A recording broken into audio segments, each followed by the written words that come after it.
Okay guys, I think we got it pretty good. I think I'm gonna just stop there.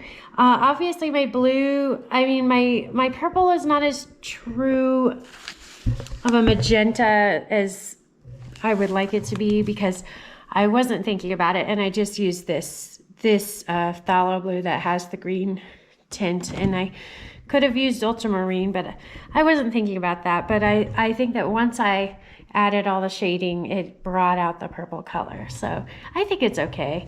And this is why this is a challenge. It's different every time you try. Like, I could go and paint this painting several times and it might be better every time, but I really like the look of it. It definitely looks different and better than any of these garden type paintings I've done before. So I think right now I'm just gonna finish up the edges in the dark color, which is something I didn't used to do, but I'm doing it now. So yeah, let's finish that up.